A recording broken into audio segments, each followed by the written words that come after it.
Et bonjour à tous, ici Tristan de la chaîne CryptoRobot.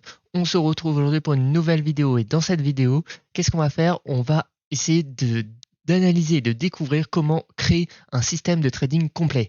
Alors un système de trading complet, c'est quoi déjà? Un système de trading complet, ça va être le fait de tout déterminer à l'avance notre plan de trading afin d'être le plus rentable et le plus régulier possible et de laisser le moins de place aux sentiments. C'est vraiment essentiel si vous voulez marcher un peu dans ce milieu qui est le milieu du trading qui est très compétitif, où je vous le rappelle, à peu près 90 voire 95% des personnes qui font du trading sont perdants par rapport au moins au marché. Donc on va voir un peu tout ça ensemble et on va voir ça notamment grâce à un papier qui s'appelle les règles des tortues. Donc ces règles ont été écrites à peu près dans les années 1980 par deux très grands traders américains dans lesquels ils ont fait une expérience, c'est-à-dire ils ont vraiment défini des règles très claires de trading et ils ont formé des traders qui étaient vraiment inconnus ou très peu expérimentés au trading et ils les ont formés grâce à ces règles et c'est devenu tous des très grands traders et ils ont eu vraiment des résultats très impressionnants pendant plusieurs années. Et cette expérience relate un peu quelles sont ces règles. Depuis quelques années, ces règles ont été rendues publiques. Vous pouvez retrouver le papier qui explique toutes ces règles en anglais ou en français, hein. Si vous êtes plus à l'aise, si vous êtes à l'aise avec l'anglais, je vous conseille d'aller voir en anglais qui est le papier original, mais il a été traduit en français et la traduction est quand même très bonne.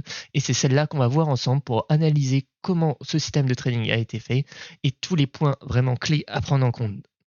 Donc je vous conseille d'être très attentif pour la suite de la vidéo et on va tout de suite se retrouver sur le papier des règles des tortues. Donc on se retrouve sur le papier des tortues, du coup on va faire une rapide mise en contexte en lisant quelques points de l'introduction. Donc au milieu des années 1983, il y a deux célèbres traders, donc Richard Denis et Bill Eckhardt, qui étaient des très bons traders, mais qui n'étaient pas d'accord sur le fait de est-ce qu'ils sont nés traders, c'est-à-dire que vraiment ça a été inné, ou ils ont acquis grâce à leurs compétences et expériences personnelles. Donc pour se départager, ils ont décidé de faire une expérience. Ils ont tout simplement fait une publicité dans le New York Times en disant qu'ils recrutaient des traders même peu expérimentés. Donc ils ont eu plus de 1000 candidatures, au final ils en ont choisi 10, et ils ont mis ces personnes sur des comptes de trading avec entre 500 000 et 2 millions de dollars dessus. Ils les ont formés et donné des règles très strictes. Et ces traders furent appelés du coup les tortues. Donc, et après ça, qu'est-ce que ça a donné? Quel a été le résultat? Eh ben, les 4 années qui ont suivi ça, les résultats ont vraiment été extraordinaires, hein. C'est ce qu'ils disent ici, les tortues devinrent la plus célèbre expérience de trading de l'histoire. Parce que pendant les 4 ans qui suivirent, nous avions gagné une moyenne annuelle de 80%. Et surtout régulier et dans le marché actions et matières premières à l'époque, c'était vraiment quelque chose d'énorme, hein. Ben, 80% annuel, vous pouvez comparer peut-être avec le livret A qui est d'à peine 0,5%. Donc, on va s'attaquer maintenant tout de suite au système de trading complet. Et je vais vous lire un peu cette page, car vraiment cette page, je trouve que c'est peut-être la plus importante. Et ça résonne vraiment surtout sur la chaîne de CryptoRobot, où on essaye d'automatiser un peu des stratégies. Je pense que c'est vraiment une page clé et qu'il faut absolument lire et comprendre. Donc, un système de trading complet. Et ce qu'ils disent en fait, c'est que le système de trading des tortues, c'est vraiment un système complet où ça couvrait tous les aspects du trading et ne laissait virtuellement aucune décision au caprice subjectif des traders. Donc on était censé prendre aucune décision avec les sentiments. La plupart des traders à succès utilisent un système de trading mécanique, pour pas dire forcément automatique de nos jours surtout. Mais ce n'est pas, voilà, ce qu'ils disent, c'est que c'est pas une coïncidence, hein, c'est que c'est vraiment le plus efficace, notamment sur le long terme. Donc, un bon système de trading mécanique automatise le processus complet de trading. Le système fournit les réponses pour chacune des décisions qu'un trader doit prendre. Le système facilite un trading régulier parce qu'il y a un jeu de règles qui spécifie exactement ce qui doit être fait. Les mécaniques de trading ne sont pas laissées au jugement du trader. Et pour vous dire que si vous avez des règles d'entrée, de sortie, de prise de position très claires, eh bien vous n'allez pas avoir besoin de faire rentrer vos sentiments en jeu. Et c'est lorsque les sentiments rentrent en jeu que vous allez faire des erreurs. Si vous savez que votre système de trading génère les plus-values sur le long terme, il est plus facile de suivre les signaux et de trader en suivant le système pendant les périodes de perte. Si vous comptez sur votre propre jugement pendant le trading, vous constaterez que vous êtes peureux quand justement vous devriez être rassuré et courageux quand vous devriez être prudent. C'est les fameux traders qui achètent quand c'est vert et qui vendent quand c'est rouge, hein, ce que je rappelle, il ne faut pas faire. Mais en gros, ça, c'est pour vous dire surtout que si vous n'avez pas de système d'entrée et de sortie très clair, les sentiments vont vous faire plein de bêtises et que ça va être vraiment pas bon. Et c'est pour ça surtout, ils insistent aussi sur le fait que si vous savez que votre système génère des plus-values sur le long terme, il est assez facile de le suivre. Notamment pour les bots de trading, je vous conseille toujours, je vous rappelle, de vraiment faire les backtests vous-même et d'être convaincu par ce que vous installez. Car qu'est-ce qui se passe lorsque vous n'êtes pas convaincu par quelque chose? Imaginons que vous vouliez juste essayer un bot de trading et que, imaginons qu'il va faire 4 trades négatifs de suite. Et bien, qu'est-ce qui va se passer? Si vous n'étiez pas convaincu, vous allez dire, ah bah en fait c'était nul, je le désinstalle et voilà. Alors que c'était là souvent, en termes de statistiques, que ça va le mieux se passer, car s'il a fait 4 trades de suite négatifs, mais qu'en théorie il a un win rate supérieur à 50% par exemple, et ben par la suite il y a plus de chances de faire des trades positifs statistiquement en tout cas. Donc c'est pour vous dire que vraiment quand vous installez un système de trading, que ce soit un bot ou quoi que ce soit, il faut que vous soyez convaincu, car ça peut arriver qu'il y ait des périodes de perte où ça se passe mal. Mais si vous n'êtes pas convaincu, eh ben vous allez tout simplement le désinstaller ou arrêter et faire n'importe quoi pile au moment où il ne fallait pas le désinstaller. Donc si vous avez un système mécanique qui fonctionne et que vous le suivez avec constance, votre trading sera constant malgré les luttes inférieures émotionnelles qui peuvent survenir après une longue période de perte ou une grosse plus-value. Il y a aussi le phénomène de surconfiance, c'est-à-dire quand ça se passe trop bien, vous risquez aussi de faire des bêtises. La confiance et la constance et la discipline, en accord avec un système mécanique testé, sont la clé de la plupart des traders à succès. Le système de trading des tortues était un système de trading complet, c'est-à-dire qu'il couvrait tous les aspects de trading et ne laissait aucune décision au caprice subjectif des traders. Il y avait tous les composants d'un système de trading complet. Donc, on va maintenant rentrer dans le côté un peu plus pratique et les différents points à mettre en place pour créer votre système de trading complet. Donc, il y a 6 principaux points, je vais les lister et après on va rentrer un peu plus en détail sur chacun. Donc, il y a le marché, quoi acheter ou quoi vendre, la taille des positions, donc combien acheter, combien vendre, les entrées, donc comment on entre, les stops, donc comment sortir d'une position perdante, les sorties, comment sortir d'une position gagnante, et la tactique, c'est-à-dire comment acheter ou comment vendre. Donc le premier point, c'est le marché, quoi acheter ou quoi vendre. Vous devez savoir sur quels actifs vous pouvez rentrer et sur quels actifs vous ne pouvez pas rentrer. C'est-à-dire, par exemple, si vous êtes spécialisé dans les grosses caps ou les mid caps, dans le top 20 par exemple, n'allez pas faire du trading sur un shitcoin qui est du top 500 ou voire du top 1000. Donc c'est vraiment spécialisez-vous dans un secteur sur lequel vous comprenez et vous êtes à l'aise. Si on parle vraiment voilà, spécifiquement de crypto, vous pouvez vous spécifier même sur quelques assets seulement. Vous n'êtes pas il ne faut pas forcément être capable de rentrer sur tout et n'importe quoi sans comprendre un peu comment il s'est comporté par le passé. Donc ensuite, le deuxième point, c'est la taille des positions. Combien acheter et combien vendre. Ça, c'est un point qui est vraiment très important et que beaucoup de traders ne prennent pas du tout en compte. Donc on va lire un peu. La décision à propos de la taille des positions est absolument fondamentale, voilà, et pourtant souvent mise de côté ou mal gérée par la plupart des traders. Combien acheter ou combien vendre concerne aussi bien la diversification que le money management. Donc la diversification tente de diminuer le risque au travers de plusieurs supports et d'accroître l'opportunité de profit en augmentant l'opportunité de prendre des positions gagnantes. Une diversification correcte demande de faire des paris similaires, si ce n'est identique, sur différents supports. Le money management est le réel contrôle du risque et ne pariant pas trop pour ne pas tout perdre avant d'attraper la bonne tendance. Donc tout ça, c'est pour vous dire que, imaginons qu'on ait des signaux d'achat. Et ben, un signal d'achat, ça veut dire si vous avez un bon signal d'achat, ça veut dire qu'en théorie, le cours devrait être plus haut par la suite et devrait monter. Mais attention, ça veut pas dire que sur le moment T, il ne peut pas baisser. Et si vous rentrez du coup dans une position à 100% d'un coup, et ben ça va très vite être très compliqué. Donc combien acheter et combien vendre, c'est l'aspect le plus important du trading. C'est même pas forcément du coup les points d'entrée et les points de sortie. C'est vraiment combien à chaque position vous allez rentrer.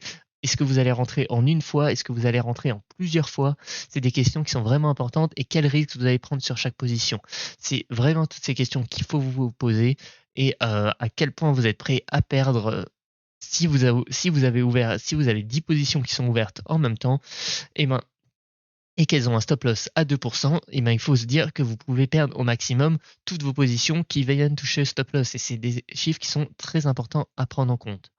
Donc les entrées, ça c'est assez simple et souvent c'est vraiment le plus facile, on va dire. C'est assez la décision de savoir quand acheter, c'est du coup la décision d'entrée.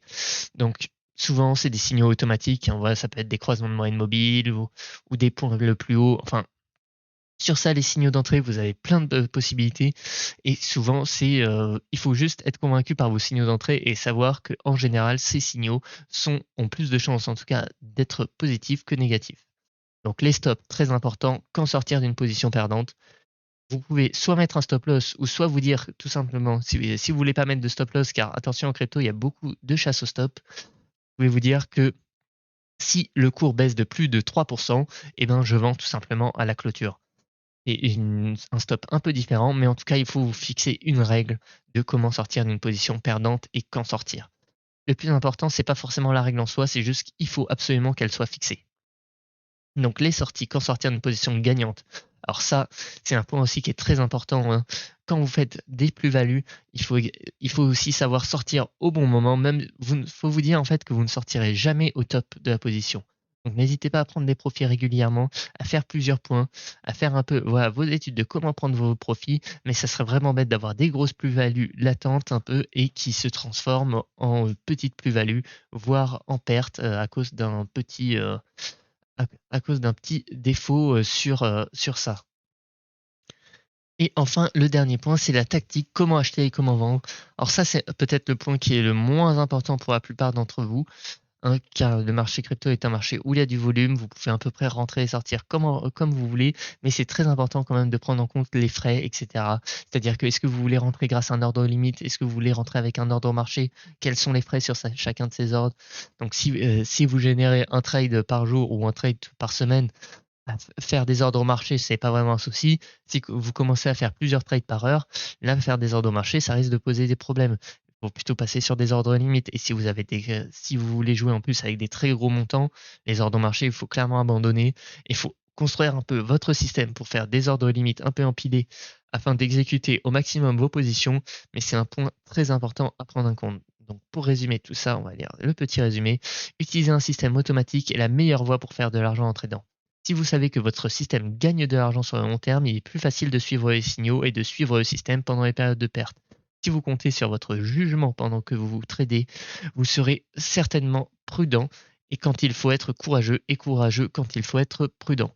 Si vous aviez un système de trading profitable et que vous le suivez religieusement, alors votre trading sera profitable et le système vous aidera à combattre les émotions qui résulteront inévitablement d'une longue période de perte ou des gros profits. Le système de trading utilisé par les tortues était un système de trading complet. Ce fut un facteur clé majeur de notre succès. Notre système facilitait la constance et la réussite du trading parce qu'il ne laissait pas de décisions importantes à la discrétion du trader. Donc tout ça, c'est vraiment destiné pour chacun d'entre vous. C'est-à-dire que quand vous avez une décision à prendre pour le trading, est-ce qu'il faut acheter ou vendre maintenant? Si vous vous posez la question pendant le trade ou après, c'est déjà souvent trop tard.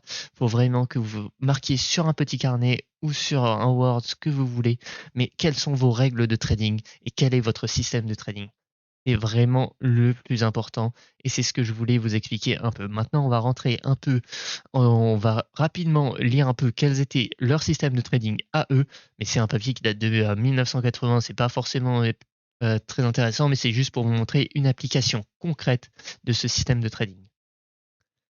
Donc, le système de trading des tortues, du coup, ça consistait en quoi? Alors, le marché que trade les tortues, eh ben, ils choisissaient à peu près leurs actifs, hein. C'était souvent des grosses matières premières ou des grosses actions. Vous avez à peu près la liste euh, des, dif- des différents actifs qui pouvaient trade, hein. Donc ça, c'est pas très important. On va plutôt passer à la suite sur ça, sur les différents marchés que vous devez choisir. C'est à vous de faire votre choix. Si vous êtes dans la crypto, choisissez des actifs sur lesquels vous vous sentez à l'aise et si possible sur lesquels vous croyez au long terme aussi, surtout si vous faites plus de longues que de short. Donc la taille des positions, c'est la composée la plus importante du système de trading des tortues et c'est une composée vraiment hyper importante lorsque vous voulez créer votre système de trading. Donc en gros, pour vous dire, la taille des positions variait en fonction de la volatilité. C'est-à-dire que si la volatilité sur un actif était très faible, il pouvait se permettre de rentrer avec une plus grande position que sur un actif dont la volatilité était très haute. Parce que si la volatilité est très haute, et bien possiblement, ça peut aller assez rapidement chercher votre stop et c'est embêtant. Mais en gros, ce qui se passait exactement, voilà, donc là vous avez toutes les formules, hein. Je vous laisse lire un peu le papier, c'est très intéressant, je pense vraiment que ça peut vous apporter, mais là ça risque d'être un peu long si je vous le fais en détail dans la vidéo. Mais en gros, il marchait par unité, hein. L'unité du coup dépendait de la volatilité du marché et du coup à chaque fois il rentrait de une unité. Donc par exemple, lorsqu'ils avaient un signal d'achat, ils rentraient de une unité. Si le lendemain le signal d'achat était confirmé, ils re-rentraient d'une unité, etc. Et ils avaient des maximums ou des minimums à respecter en fonction des différents actifs. Donc vous voyez par exemple, hein, ici qu'un marché simple, il pouvait rentrer avec 4 unités au maximum. Un marché fortement corrélé, il pouvait rentrer avec 6 unités au maximum. Donc par exemple, si on part sur un marché fortement corrélé, ça serait par exemple la paire Bitcoin-Ethereum. Donc un marché faiblement corrélé, il pouvait rentrer avec 10 unités au maximum. Et une direction longue, donc du short ou du long, il pouvait rentrer avec 12 unités. Donc c'était les maximums de position en fonction des différents actifs sur lesquels il pouvait rentrer. Et il pouvait ajuster la taille des positions lors de la tendance, hein. Lorsque la tendance perdait un peu, par exemple, de la vigueur, il pouvait commencer à réduire la taille de leur position.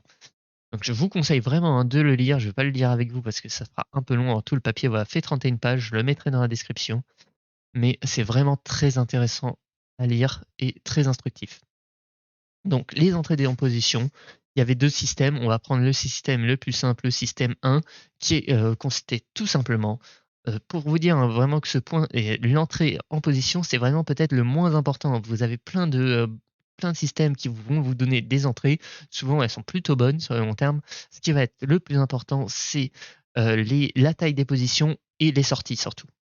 Donc pour les entrées, tout simplement, leur premier système était basé sur le fait que si on faisait un plus haut des 20 derniers jours, et ben, c'était tout simplement un point d'entrée en position qui indique peut-être une tendance future et leur but, c'était vraiment de surfer sur les tendances.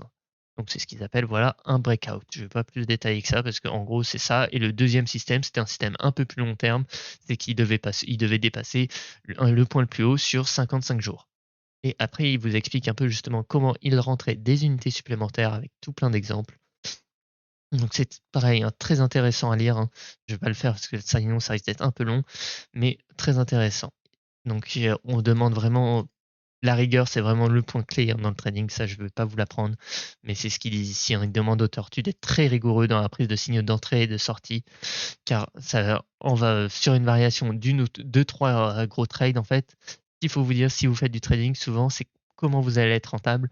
Et souvent des très bons trades qui vont vous faire être rentable. Certains très gros trades. Et tout simplement, il ne faut pas les rater, hein. Il faut bien les prendre, il faut sortir au bon moment. Et c'est sur ces gros trades souvent que vous allez gagner de l'argent. Donc sur les stops. Donc, hop, il existe un vieux dicton qui dit: il y a des vieux traders, il y a des traders téméraires, mais il n'y a pas de vieux traders téméraires. Les traders qui n'utilisent pas de stop courent à la ruine. C'est pour Quand on parle de stop, ici, on ne parle pas forcément de stop loss, attention, hein. Mais c'est tout simplement un stop, c'est tout simplement une règle de sortie vers le bas. Quand vous êtes en perte, quelle est votre règle de sortie? Quand est-ce que vous sortez? Lorsque vous avez perdu 1%, 2%, 5%? Est-ce que vous mettez un stop loss? Est-ce que vous mettez plusieurs stop loss? C'est à vous de définir votre règle, hein. Mais les stops des tortues, alors je n'ai plus en tête, hein, tac, tac, tac. Placement des stops, voilà. Hop, voilà. Qui, eux, leur money management, c'était de dire qu'aucun trade ne pouvait encourir plus de 2% de perte. Si vous dites ça, à partir de là, vous placez tout simplement votre stop en disant que, en fonction de la taille de votre position, votre trade ne peut pas encourir plus de 2% de perte du capital total. Vous ne pouvez pas faire un trade en fait qui possiblement, si le trade se passe mal, va vous faire perdre 30% de votre portefeuille. Ça, c'est pas possible, car si vous enchaînez 3 trades négatifs, et vous vous retrouvez à zéro, tout simplement. Donc c'est pour ça qu'il faut vraiment définir un stop loss, et ça c'est un très bon exemple et c'est très souvent un chiffre qui est repris, c'est-à-dire qu'un trade ne doit pas vous faire perdre plus de 2% de votre portefeuille total s'il se passe au plus mal. Hop, donc ça va après bien sûr dépendre de la taille de la position. Ça ne veut pas dire que vous êtes obligé de mettre un stop loss à 2%. Ça veut tout simplement dire que si vous rentrez avec 100% de votre position, là vous devez mettre un stop loss à 2%. Mais si vous rentrez avec 50% de votre portefeuille total, vous pouvez mettre un stop loss à 4%. C'est une vision voilà, à avoir. Donc, le bénéfice du système de stop. Hein, donc pareil, il détaille vraiment tout le système. Hein, je vous conseille d'aller lire, toujours pareil. Alors, il existe un autre vieux dicton. Alors celui-là, il est très important et je l'aime beaucoup. Vous ne pouvez jamais vous ruiner en prenant votre profit. C'est pour vous dire que vous pouvez, je comprends et ça peut être un peu frustrant de temps en temps de prendre des profits et de voir que ça va continuer à partir en flèche. Mais il faut vous dire que si vous avez pris des profits, dans tous les cas, vous serez gagnant. Et c'est vraiment un point clé d'un système de trading. C'est que dans tous les cas, lorsque vous prenez des profits, c'est là que vous allez gagner de l'argent et cet amas d'argent, vous allez l'accumuler pour les prochains trades, notamment. Donc le système des tortues, je ne sais plus exactement, mais voilà, le sortie du système 1 était lorsqu'on faisait un plus bas sur une période de 10 jours, tout simplement. Et pour le système 2, c'était un plus bas sur une période de 20 jours, hein, c'est-à-dire que lorsque lorsque le cours était le plus bas depuis 10 jours, et ben, ça faisait tout simplement une condition de sortie. Donc, ce sont des sorties difficiles. Hein. Pour la plupart des traders, la sortie du système tordu était probablement le seul point difficile des règles de système parce que c'est un système très strict. Hein. Mais ce qu'il faut vous dire, c'est que il faut être strict dans vos systèmes d'entrée et de sortie. C'est-à-dire que lorsque vous avez défini votre règle et qu'il arrive, même si vous avez l'impression que ça va continuer à repartir, eh ben, il faut respecter votre règle. Sinon, vous ne vous en sortirez pas, vous ferez intervenir vos sentiments et vous allez faire n'importe quoi, au moins sur le long terme. Ça ne veut pas dire que sur un ou deux trades, vous ne pouvez pas être bon. Hein. Mais si vous respectez pas votre système, ça va mal se passer.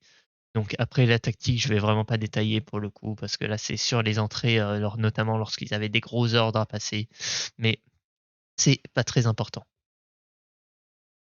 Et c'est la fin de la vidéo sur le système de training des tortues. J'espère qu'il vous aura plu, j'espère que vous aurez appris des choses. Hein. Je vous conseille vraiment, si vous avez une chose à faire, si vous avez un peu de temps, de lire ce papier. Il fait à peu près 30 pages. Hein. Il est disponible et traduit en français. C'est vraiment une mine d'or si vous voulez faire un peu du trading et même des bots de trading pour comprendre un peu quels sont les tenants et les aboutissants d'une stratégie complète, d'un système complet, notamment du money management. Hein. C'est très important avec un exemple très concret qui est du coup ce système de trading des tortues qui est assez bien fait, qui est plus forcément d'actualité, hein, mais ça vous donne une très bonne idée de comment réfléchir et voir quel point vous avez à améliorer, quel point vous mettez déjà en place, mais ça va vraiment vous permettre, je pense, d'améliorer votre trading et d'être vraiment profitable sur le long terme. Je le répéterai jamais assez, mais faire un ou deux trades un peu gambling, c'est bien et vous pouvez être très rentable, surtout dans le marché des cryptos qui fait des plus 10 000% récemment sur le Shiba par exemple. Quelqu'un qui est rentré sur le Shiba très tôt actuellement, oui, il a fait plus 10 000%, c'est bien. Et il est peut-être riche aujourd'hui. Mais moi, ce que j'essaye vraiment de vous apprendre au travers de cette chaîne CryptoRobot et notamment avec Arthur, c'est d'être très régulier et de faire les choses proprement, carré, si possible de manière, ici il parle de manière mécanique, mais c'est encore mieux lorsqu'on fait ça de manière automatique, c'est-à-dire que vraiment on n'a même plus à toucher à l'ordinateur, c'est là que vous serez le plus rentable. Donc on peut aussi également échanger de tout ça sur Discord, hein. Je mettrai aussi le lien du papier sur Discord, donc n'hésitez pas à le rejoindre. N'oubliez pas, si vous vous inscrivez sur une plateforme crypto, d'utiliser nos liens d'affiliation, ça réduit vos frais et ça nous soutient énormément. Et enfin, allez, abonnez-vous à la chaîne YouTube si la vidéo vous a plu. C'était Tristan de la chaîne CryptoRobot et je vous souhaite à tous une très bonne journée et un très bon week-end si vous le regardez pendant le week-end. Salut tout le monde!